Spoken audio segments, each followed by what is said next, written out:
Hello, friends. Welcome to the Logistics of Logistics podcast. My name is Joe Lynch. Thank you so much for joining us today. Today's topic is the iDrive logistics story with my friend Glenn Gooding. How's it going, Glenn? Going real well. Thanks for having me, Joe. I'm anxious to talk to you about this topic. So, Glenn, please introduce yourself and your company and where you're calling from today. Certainly. Glenn Gooding, president of iDrive Logistics. Calling in from Alpharetta, Georgia. We have executive offices in the Alpharetta area and the Salt Lake City area. iDrive Logistics specializes in helping brands grow, thrive, compete in a very complex small parcel supply chain, either through professional services, technology, and/or full fulfillment solutions. So you have the warehousing and fulfillment locations. We'll talk about that. But you have something in addition to that. What is the additional service that you provide? It's intellectual capital. We have extreme expertise in a very complex and expensive market, one that gets, frankly, more complex and more expensive every single year, Joe. And so we leverage or couple that intellectual capital with technology-driven solutions and great execution and alignment with desired client experiences through our fulfillment operations. And that increasingly expensive, increasingly complex business is small parcel. So you work with the brands, which would be, I'll call the shippers, but you also work with other 3PLs who are struggling with this very complex world of small parcel. Absolutely. Depending on the brand you're talking about or the company you're talking about, small parcel can be a very small have to do, or it could be the lifeblood of what you do, right? In the e-commerce space, it's the lifeblood. And 3PLs have kind of made a living by offering execution on storage, pick, pack, and ship, and aligning the brand and the desired CX with the right type of delivery experience, right? And so 3PLs out there, small parcel is their lifeblood. And if it's not, it should be, right? And so we help them. Yeah. And I'm originally from the automotive world, and then I came into logistics, and I was doing a lot of less than truckload and a little bit of parcel. And I would always say that if you're an automotive guy, you look and say, logistics is 5% of my revenue. It's important. Maybe it's 10% in other businesses. But when you get over to small parcel, or e-commerce, I should say, and you're using small parcel, I believe, you tell me where I'm going astray here, I believe it's 25% of the cost of the transaction is transportation. Am I right to say that? It certainly can be, Joe. And that really, really squeezes margins for brands. I've heard people called me, there's been multiple companies have called me, small companies usually, and they say, Joe, we want to just ship, one of them wanted to ship fresh dog food. Love the idea. And they say, it's got to be shipped fresh. It's got to stay cool. And I was like, oh. So now you have cold chain immediately. Yeah. And I said, that means somehow I have to keep it cool while it's traveling. And I said, might mean I need to ship it on Monday so it gets delivered by Friday. And the cost of shipping is probably more than the cost of the dog food. And somebody else wanted to sell frozen yogurt. And I was like, yeah, look at Salt and Straw. Go out and look at Salt and Straw from out in Portland area, or Haagen-Dazs. You can buy Haagen-Dazs and have it delivered to your house. It's probably $100 transaction, and you have to buy quite a bit of ice cream. So the parcel cost of that is everything. It really, really is, and I often find myself saying, we've all heard the slogan or the saying, there's two absolutes in life, death and taxes. I add a third. That's small parcel cost increases. Yeah. Well, we'll get into all of that in a little more detail. So tell us a little bit about you, Glenn. Where'd you grow up? Where'd you go to school? Some career highlights before you joined the juggernaut that is iDrive Logistics. Career highlights. So I'm really dating myself, Joe, but I've been in the small parcel supply chain space for 39 years now. Oh, did you invent it? No, but sometimes it feels like it. So I grew up in Seattle. I was a kid that was I got accepted into the University of Washington. I was on the crew team, and I was scared to death of how the heck I was going to pay for tuition. I grew up in a household where I was going to have to flip that bill. Lo and behold, I was aware of the fact that UPS offered part-time jobs for students. And they paid well. They paid well, great benefits. So 17-year-old kid, I got an inside name. I called a manager at UPS and said, "Hey, where do I apply?" And he asked me how old I was. And upon discovering my age, he said, "Hey, you got to wait till you're 18." So day after my 18th birthday, I drove into the district office in downtown Seattle and said, "I'm here to apply." The rest is kind of history. So I was kind of a legacy UPS management person. When I say legacy, pre-IPO, everything was promote from within. So I've literally done just about every job you can do at UPS. And that's offered me a very practical lens on what it takes to move a parcel through a carrier network. I've managed every operation that UPS has to directly manage, all the godforsaken hours and the long hours and everything else. I've managed hundreds of Teamster employees, and I've supported all those operations through industrial engineering roles. And Seattle really is a pretty dynamic place. There's some really cool brands that have come up out of Seattle, such as Starbucks, Amazon, right? Microsoft. Heck, there's that firm called Boeing up the street a bit, right? When they were headquartered there. You have Nintendo that does all their distribution out of the Seattle area. So I found myself with my operations and IE background doing some really cool things for UPS, where I was consulting on behalf of UPS to these very large shippers to help craft kind of bespoke solutions around the holiday season. Hey, I've got 200,000 units of Game Boys coming into the Port of Seattle on X date, and I have to have it on every retail shelf on Black Friday. Can't be there a day early or a day late. How can we do that? Right? Yeah, flying is the easy thing, but paying for that flying is a different thing. So then Nintendo comes back and says, what if I got it in earlier? Could you do something intermodally? Right? So I was able to develop those types of things, and lo and behold, UPS corporate headquarters came a calling. They wanted to know all about this operating plan, and ultimately asked me to relocate the family. So in the late 90s, I left Seattle, tucked my two kids at the time, my two sons at the time, young ones, 4 and 6, and my wife, out to Atlanta, where I changed drastically my career path. I went into revenue management. I managed pricing at the highest level for UPS, where I managed the largest, most complex brands in the world, and suddenly found myself leveraging all that practical operational and IE background in a revenue management role, writing the contracts, controlling the discount structures, the yield management structures, placating skilled negotiators, and clawing back or maintaining margin on behalf of the carrier. That was an eye-opener for me. That gave me a 360-degree perspective of the small parcel market. In 2007, I got a niche, 21 years at UPS, and I thought, I'm pretty marketable. Let's see what this does out on the other side of the desk. And so I started helping brands effectively compete in this space. And so for the last, 18 years, I've been doing just that. I've been fortunate enough to find a great company, iDrive Logistics, joined them about 9 years ago. They're 18 years old. And great alignment. The center of their hub is extreme expertise in the small parcel supply chain. So I've helped build out that sophistication, build out the professional services that we offer, and leverage that expertise in a very robust fulfillment solution as well, facilitated by technology. Wow. Wow. Yeah, that's a big move from Seattle to Atlanta. World of difference. One's got a lot of shade, one has no shade from what I can gather. So I know they're great cities. What's one thing you miss about Seattle? I miss the Pacific Northwest seafood, Joe.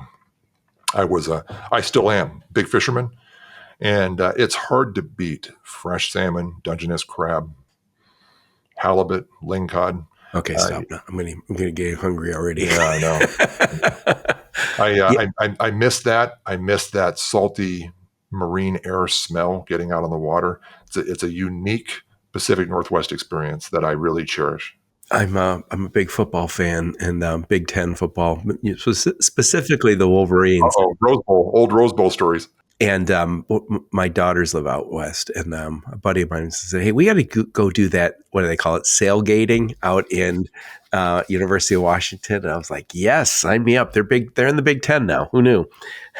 so, so, um, so let's get back to talking about the problems you guys solve for your customers. So, where are your locations of your warehousing, and what do you guys specialize in? I know you've mentioned e-commerce. Do you do other type of business, or is it all e-commerce all the time? Oh, it's primarily e-commerce, but it can be B2B as well. It's small parcel centric primarily out of our fulfillment locations.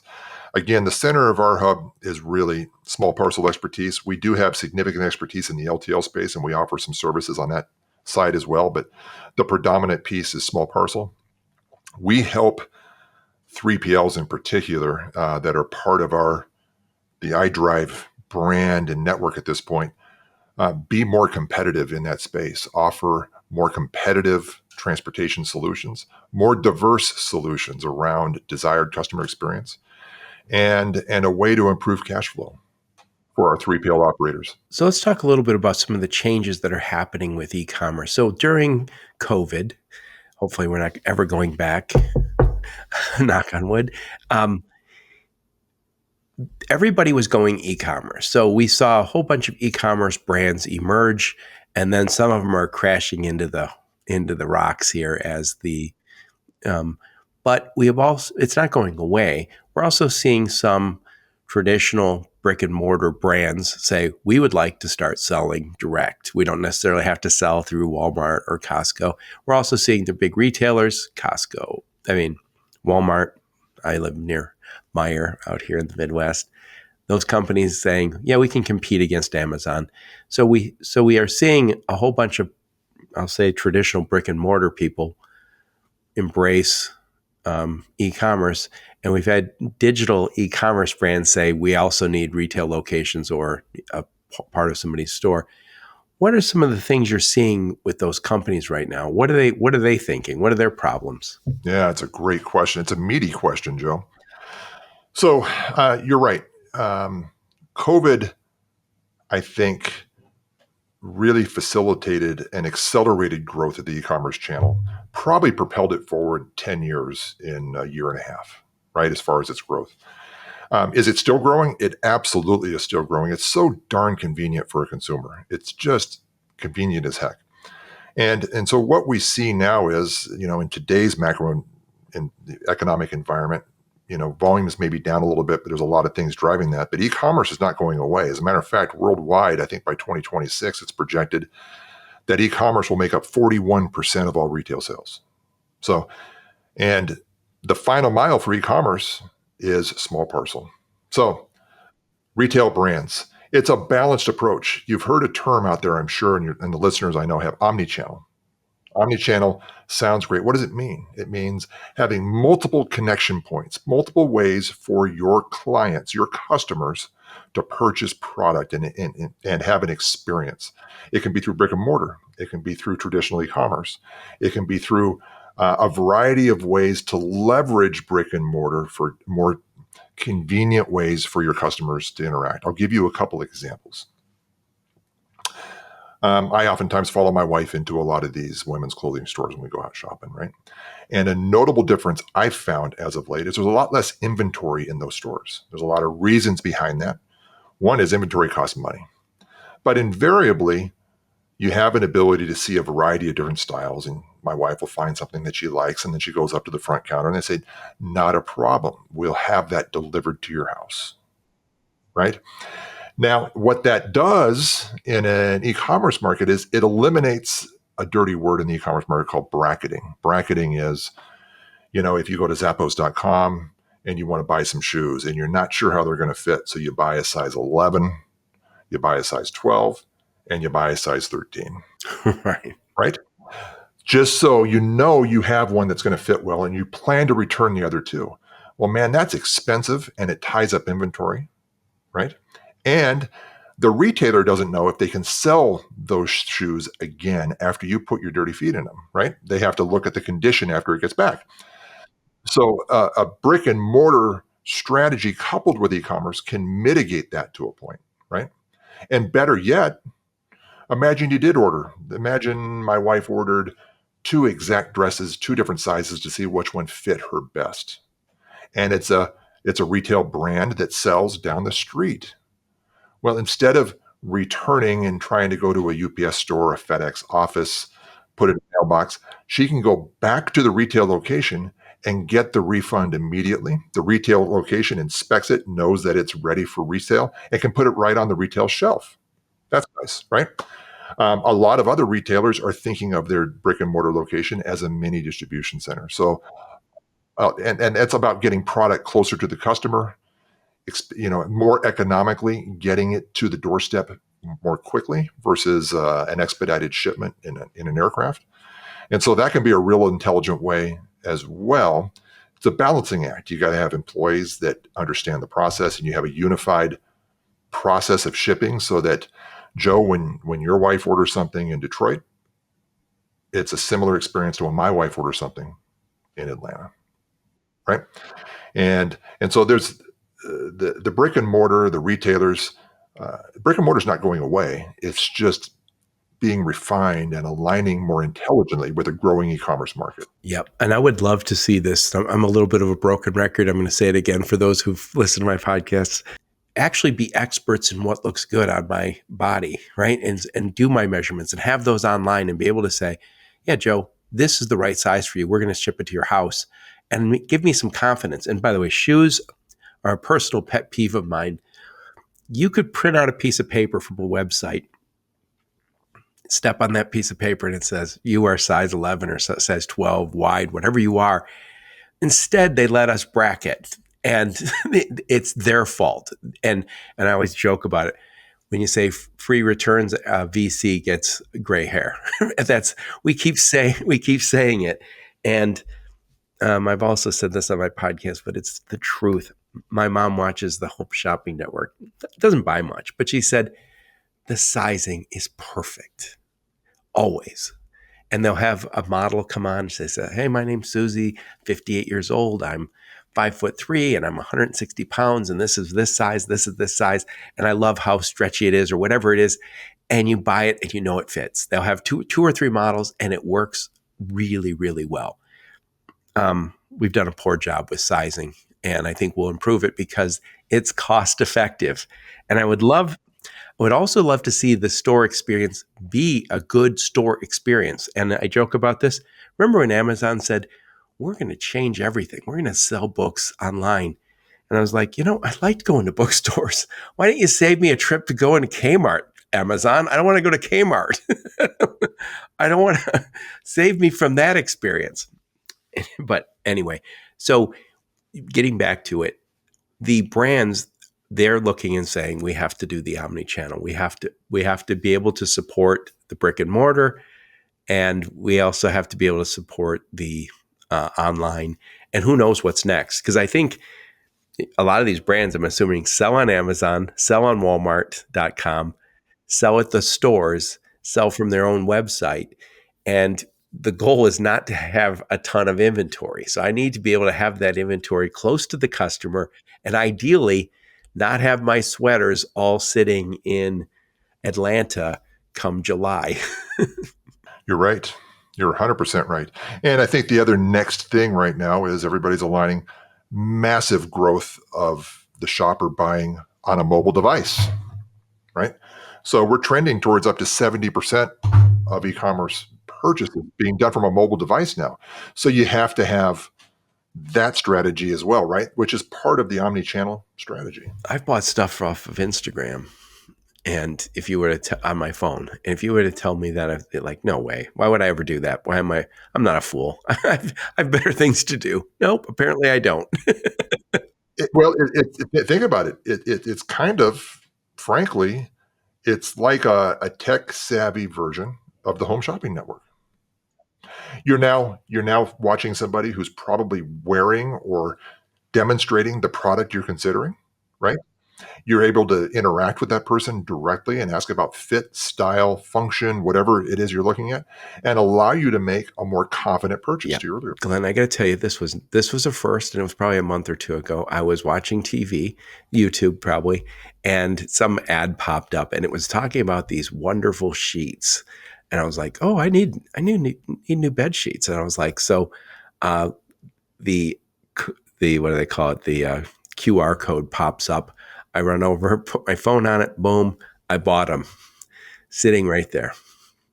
And and they were there like the next day, and then maybe 2 days later, whatever it was, and I was like, oh, that was so easy. Yeah. That's the key right there, right? The whole click to deliver strategy. Yep. So before we hit the record button, we were talking about same day, next day, and all the other options. And you said that you noticed some sanity coming back into that, because for a minute, I think especially during COVID, it seemed like everybody said everything needs to be same day or next day because Amazon does it. And by the way, we're still going to have that. But you said there's also a cost to that, and that you're seeing some companies say, let's have a flexibility. So please elaborate on that. Well, absolutely, Joe. There was a thought there for a while that if you were e-commerce, the holy grail of attracting and retaining clients was the fastest delivery experience. I think that has been tried for some time now, and I think there's some interesting conclusions. There's always outliers. There's always unique brands and buying experiences. Don't get me wrong. But I think most consumers are cost sensitive, number one. So whether it's a free shipping program, whether it's a shipping and handling, they may go out and they may go to a direct brand's website, find the product, look what it's being offered for, and now try to find it cheaper somewhere else on an Amazon or another big box retail store, something like that. So cost sensitive, but what they want to know is, hey, if I want to wear it for a weekend event and it's Tuesday, when are they telling me I'm going to get it? It's going to be here on Thursday afternoon. Great, that works for me. It doesn't have to be same day. That's fine. Now, I think what's driving that, remember I said there's really three absolutes in life, right? Death, taxes, and small parcel increases. Joe, every single year, when you consider all of the accessorials, all the surcharges, all the different ways the carriers improve their margin and their yield, you're looking at double-digit increases annually. That means that if we just imagine for a minute an average of a 10% increase every single year, a brand's transportation expense without growing is going to double every 7 years. Double in expense. So you have to find efficiencies. You have to find ways to do things to manage that so that 20% of cost of goods shipped doesn't become 30 or 40% of cost of goods shipped, Yeah. right? And by the way, I'm guessing a lot of people are just looking and saying, what strategy? UPS, FedEx, USPS. That's it. I mean, and I know that people are aware there's some regional players, but for the most part, I think most people are saying there is no choice. And by the way, we're talking on election day here. Um, most people going to the polls, and I don't want to be political, are saying, what choice do I have? I don't have a good choice. No, it's a binary equation, right? and Yep. and I think there are companies like yours that are saying, hey guys, it isn't a binary choice. There are ways of doing this that allow you to get the right service levels and get the pricing so it's not going to kill your business. Correct, there is. So for starters, you're hitting on a real value add for a 3PL/fulfillment solution, right? A good fulfillment company has a diversified carrier mix so they can align a specific client experience that's cost effective for the brand. Meaning, if you're an e-commerce brand and you have $100 million in annual top line sales, if we back into that, your transportation expense might be $10 million a year at 10%, right? Okay. Will you, as a $10 million shipper, be able to adequately diversify if you're shipping from one location, right? Across the various carriers that are available in today's market compared to a 3PL who has locations Dallas, Utah, Southern California, Pennsylvania, right? Kentucky. I might be dropping some of the iDrive logistics or fulfillment locations in that mix there, right? So that's one option. But gosh, it's not just a two-horse race anymore. UPS and FedEx have always been the legacy door-to-door providers, and they're still excellent carriers, and they still, in many cases, do everything they can to make it difficult to dual source. But you have the USPS as the number one deliverer of volume in the US. They deliver more than anybody else. That's United States Postal Service. Yes, and they're really trying to align with the e-commerce brand. There's a lot happening in that space, probably a conversation for another day, but a massive amount, particularly in 2025 with regard to increases in lightweight shipments. Amazon Logistics, surprisingly, Joe, is number 2 on that list. Yeah, and it's interesting. You said that before we hit record. So it's the Postal Service is number 1 in small parcel. Number 2 is Amazon. Number 3 is UPS. Number 4 is FedEx. And talk about for a minute all of these regional providers that are out there, because we've always had these regional players. And I think we see companies, I mentioned to you, Tusk Logistics, before we hit record, that are starting to say, we'll help you work with all these regional small parcel players. Man, there's some great regional carriers out there. And regional carriers, what I like about regional carriers is they can do something special in their geography. What I mean by special, if we go back to my days when I worked at UPS, I could tell you basin to bay in California in a UPS or a FedEx network is 2 days time of transit, typically.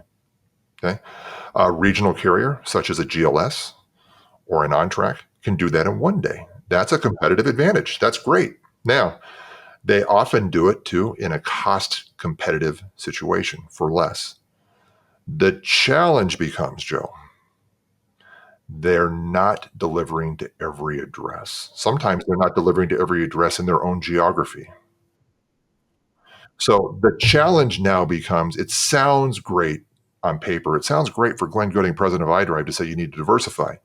Now you have to execute on that. It starts with, can you handle the complexity operationally? Heck, is your shopping cart aligned for that? Or are you actively marketing FedEx as your shipper of choice? That's a problem, right? Do you have the technology to generate the shipping label for a variety of carriers? And now we get down to the logistics of logistics, pardon the pun, Joe, but you have your proximity to that regional carrier. So if your central ship from distribution center is in Lexington, Kentucky, and you are really attracted at the service features for GLS, great carrier on the West Coast, how do you get the volume there? You have to have a lot of it. You have to justify a full truckload. You have to manage that. And then you have to get it into their network, and you have to provide visibility throughout the whole way. It becomes challenging. One of the things that's become a very apparent to me, and it's across, especially anyone who provides data. I just spoke with the CEO of Lead Coverage, Kara Smith Brown, and she said, we'll get leads for our customers, and then we'll make the first phone call. And the reason they're doing it, I'll call that a done for you service. Why? Because they got tired of handing off the leads to customers. And then 2 weeks later, the customer says, you never give us any leads. I gave you those leads a few weeks ago. Oh yeah, we'll have to call those. Well, now it's cold, right? You waited. And I think that's almost the same thing with a lot of insights that you can provide to brands or to anybody. Everybody's busy. Everyone I talk to is booked in meetings. I joke about it when I make a phone call to someone. If they answer, I'm like, oh, look at you. Aren't you old school answering the telephone, especially this time of year? People are booked. They're busy. So the idea of saying, hey, you can save a little bit of money by working with a regional carrier, if it's in an ad time, it's not going to happen. You're right. It's not going to happen. And it's not as easy as just picking up the phone and calling and talking with the regional carrier either, Joe. Imagine that example where I talked about a brand who has a $10 million a year small parcel spend. And let's say today they source with a UPS or a FedEx exclusively. I promise you, within the attributes of that pricing agreement, either UPS or FedEx has performance language that holds the client accountable to achieve certain discounts predicated on a spend level. I used to do that job. So if I'm going to construct an agreement on behalf of UPS for a brand, I'm going to tie up that $10 million spend. I'm going to make it cost punitive to carve out 10, 20, 30% to somebody else. So the challenge now becomes, Joe, hey, there's a regional carrier on track, LSO, you name the regional carrier or the crowdsource. That sounds great. So if I save a quarter on every package with that carrier, but I'm costing myself 40 cents on every other package that stays within the carrier network, that's a problem.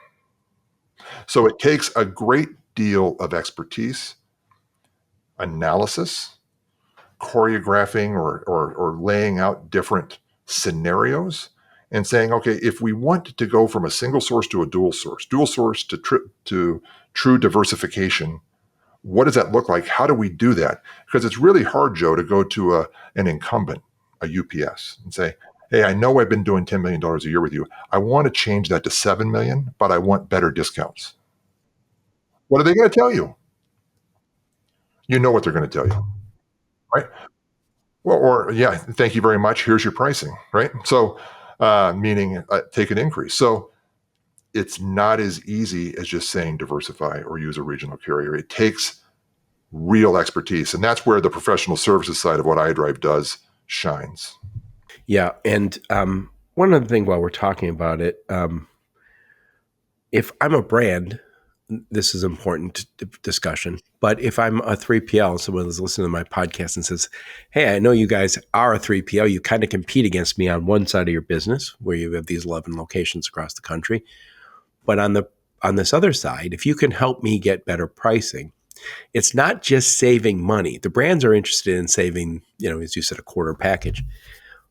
For a 3PL, it's different because you can't win new business if you can't save them money.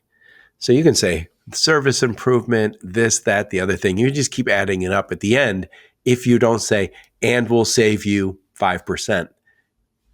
It's dead in the water.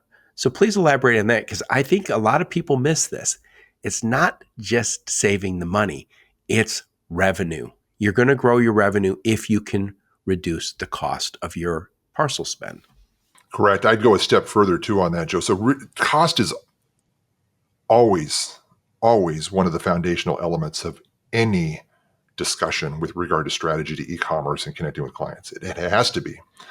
But let's talk about CX, desired customer experience, where a 3PL shines in that space is now the brand doesn't have to worry about navigating the complexities of a carrier agreement. They're going to a company that has a direct relationship with UPS, with FedEx, with OnTrack, with GLS, right? With DHL e-commerce, with UPS Mail Innovations, with the USPS.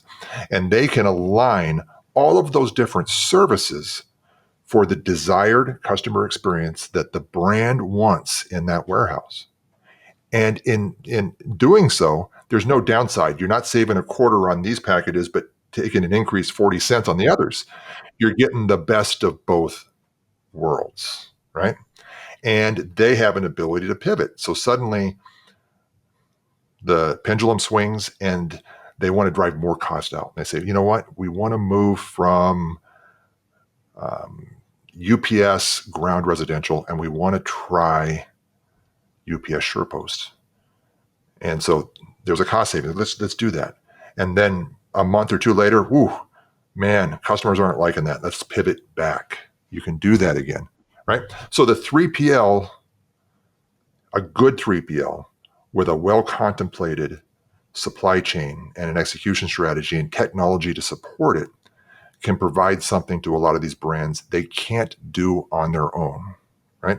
Yep. So I want to talk for a minute about DHL. So DHL, a dozen years ago, they came to the US and they're a big company. They're in from Germany, right? And they're bigger than UPS and FedEx. They are massive. They were the first to the world market. They are the leader in international small parcel shipments. They have more direct relations with countries. They still deliver to here and from here, but they also have, am I wrong to say this? They also have an e-commerce parcel delivery. They do. It's a separate company. That is a postal aggregator. So explain what that is, because I've talked to them about it, but it's been a few years.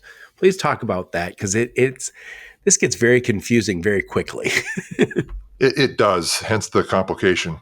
You're touching on an interesting point for 2025 as well, Joe. But in essence, the USPS has historically offered what they call a work share program. That work share program means if you want to do some of the work involved in getting a package from pickup to delivery in the postal network, the post office will give you a break on the rate the deeper you inject into the postal network.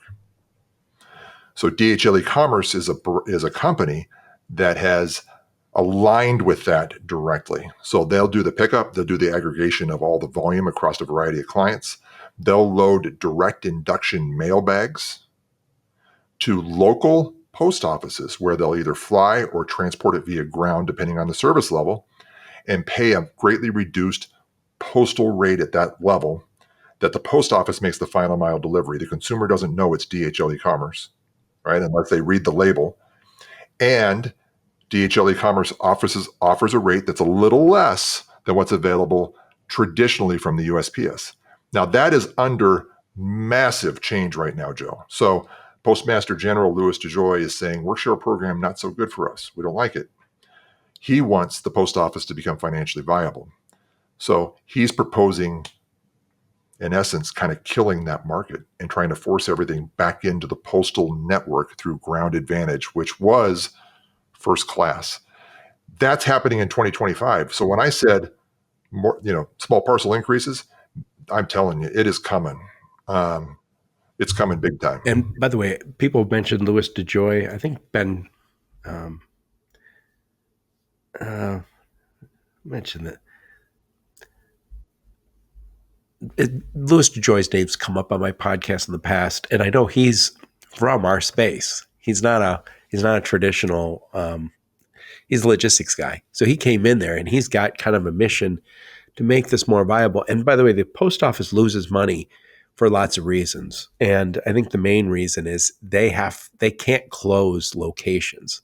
So if you say, "Hey, we're going to close this location in this small town in northern Michigan or northern Montana or wherever," the congressman, the senators, the governor all call and say, "Hey, you can't do that." And so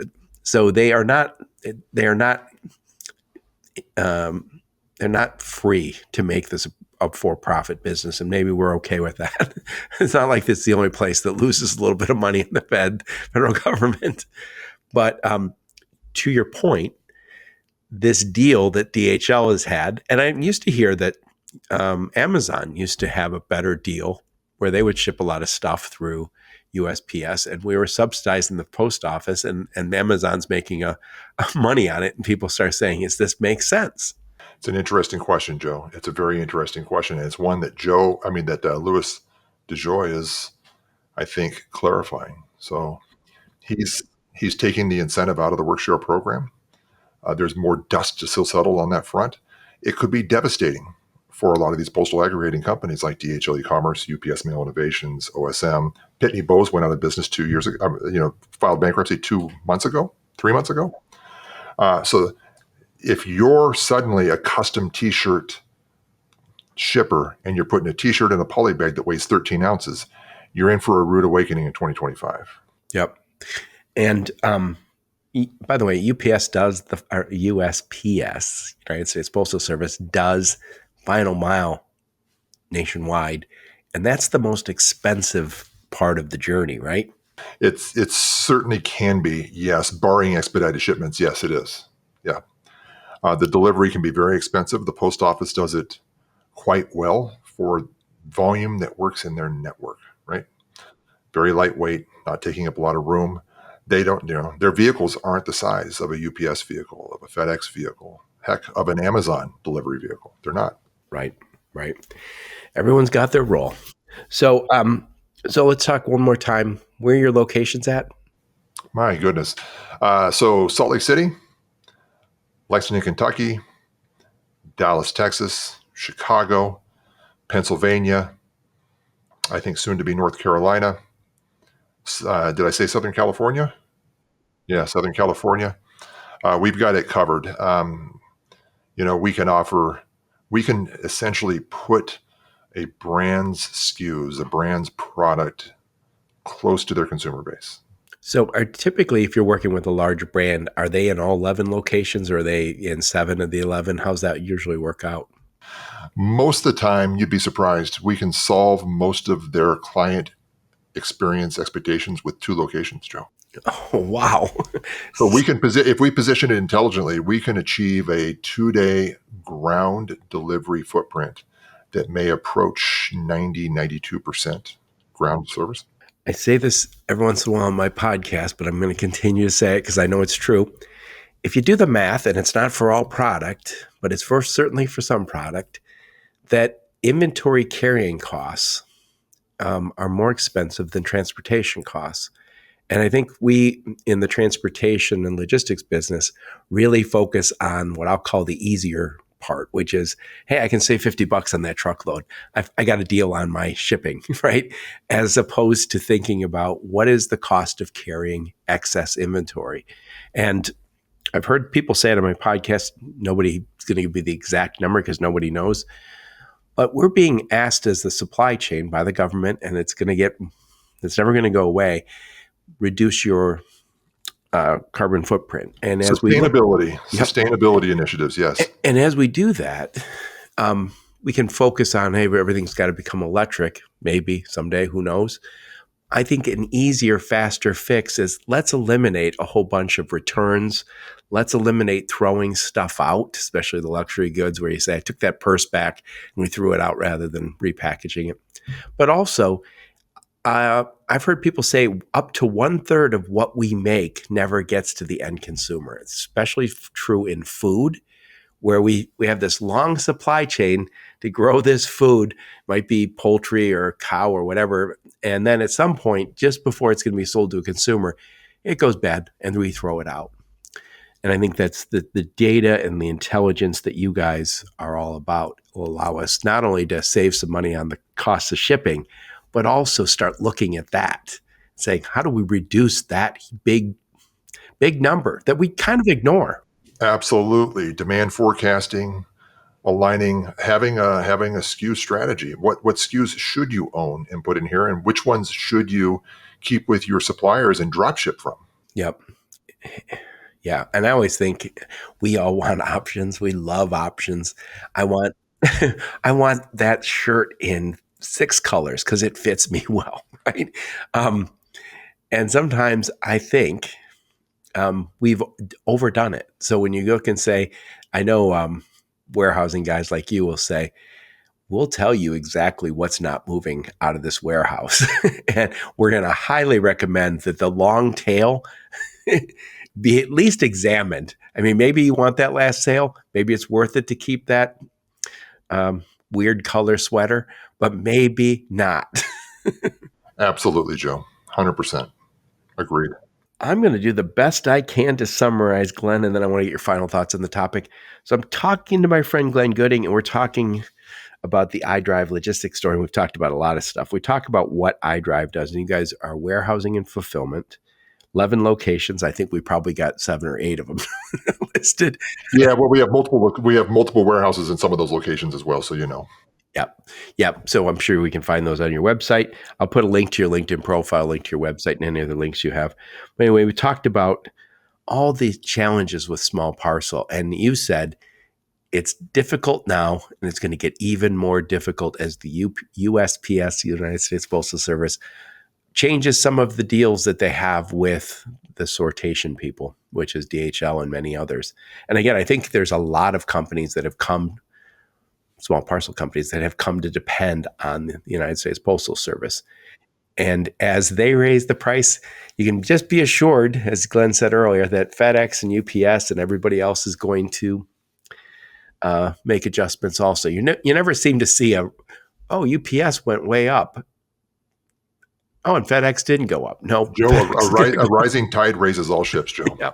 And by the way, we should be thankful. I'm not complaining about either one of those companies. They're fantastic companies. I've talked to them on the They are great companies. I'm so thankful for my background with UPS and what they taught me, and the ability to raise a family and do that. I couldn't thank them enough. But we've all gotten just spoiled by the convenience of it, and we just take it for granted. If you order something and it doesn't get there the next day or the day after, you're like, "What the hell is going on in this world? What is?" And it blows me away, because it used to be something that you'd have to wait a week for, and now we have these very high expectations. But we talked about what you guys do. First off, warehousing and fulfillment, but also the other side of your business, which is where you're working with brands and other 3PLs, and it specifically on small parcel. And it's not easy. It's real easy to say, "Oh, just look around." And as you made a point that there's not a lot of places to look, and also UPS, FedEx are not.